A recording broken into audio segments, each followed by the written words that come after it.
Ayun. Nuni, bakit nagtagal yung release ng third solo album bago na sundan yung second album?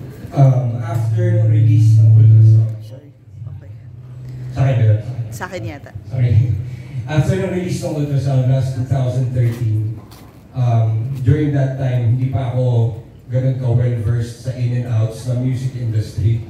And after that album, maraming mga heartbreaks in terms of disappointments at mga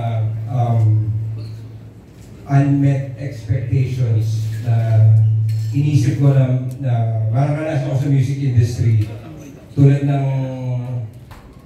hindi ko alam na yung kanta ko na tao lang, hindi pala ako yung may-ari.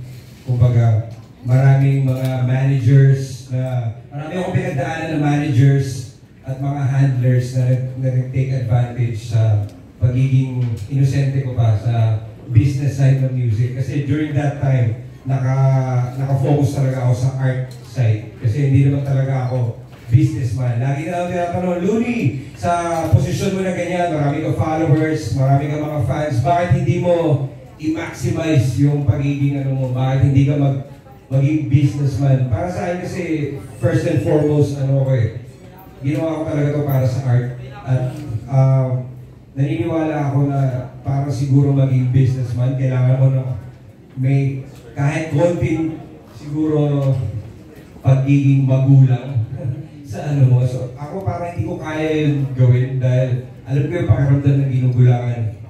So yun, during that time, medyo na-discourage ako gumawa ng music dahil hindi ko nakikita na make sense na gagawa ka ng music tapos hindi mo pwedeng i-upload sa sarili mong channel. Iba yung kikita, iba yung mayaman.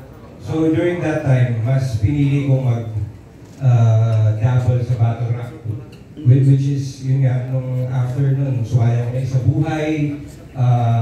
Iba't iba yung sunugan, inano namin, nagkaroon ng bolero rap battle sa TV5. So iba't ibang mga ventures yung pinasok ko, which is, kumbaga, connected pa rin sa ginagawa ko, which is rap. Battle rap, music, nag-act ako, lumabas ako sa Respeto movie which won 28 awards internationally. So, mas in-enjoy ko lang siguro yung mga byproducts ng pagiging rapper ko. Instead of talagang i-chase ko yung album dreams. Kahit na yun yung original ko, parang during that time nakita ko na hindi siya nagme-make sense, lalo na may pamilya na ako. Hindi siya nagme-make sense. So, kaya medyo natagalan. And ngayon, 2023, nagkaroon ako ng magandang, kumbaga, yung Believe, shoutout sa Believe. Kumbaga, may mga labels kasi na kumakausap sa akin and hindi rin talaga nag-make sense yung mga offers nila. Dito sa Believe kasi, they let me keep the publishing, they let me in charge of, sa booking, sa dito sa mga merch, hindi sila nakikialam, and kumbaga nandun pa rin yung pagiging independent mo, pero ramdam mo na sinusuportahan ka nila sa likod nila. And although hindi ito yung lone reason kaya ba't ako gumawa ng ulit ng album, malaking percentage to kung bakit ako na-inspire gumawa ulit ng album this year. Yeah. Siguro follow-up lang. You mentioned yung previous songs mo hindi sa'yo, no? May plan ka ba na kunin siya or i-rewrite like ginagawa ng mga ibang artists ngayon, diba? Meron. Pero yung mga labels ngayon, matatalino na eh. Like, yung ginawa ni Taylor Swift na record niya yung mga albums niya. Meron na silang clause ngayon na hindi mo pwedeng i-record yun. Oh, okay. Like ikaw, kailangan ibang artist. So, may kakasya pa sila sa gano'n ng mga ways. Mula na syempre si Taylor Swift, napakalaking artist. Talagang all grow up. Malalaman na nila na, alam na ng mga artist yung ganitong masters, publishing, yung mga pasikot-sikot doon. So yeah, I hope I answered your question. Siguro last na lang about the album. Ano yung may expect ng mga fans mo? Sa ano yung mga songs, ano yung tungkol saan?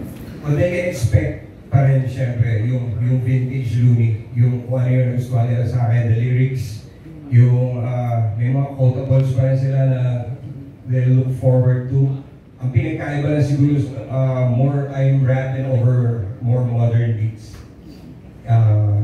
courtesy of Yang Bawal, Jim P. Clumsy, Gerald M., APOC, and 8,000. So yun yung mga producers na nagtrabaho sa album ko. Sobrang lupit. Shoutout sa kanila.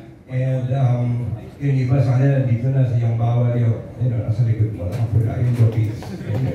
Lima yung produce niya sa album ko, yung mga beats. Sorry, ilang songs yun? 12 songs. Okay. Thank you. Thank you. Thank you, David. Our next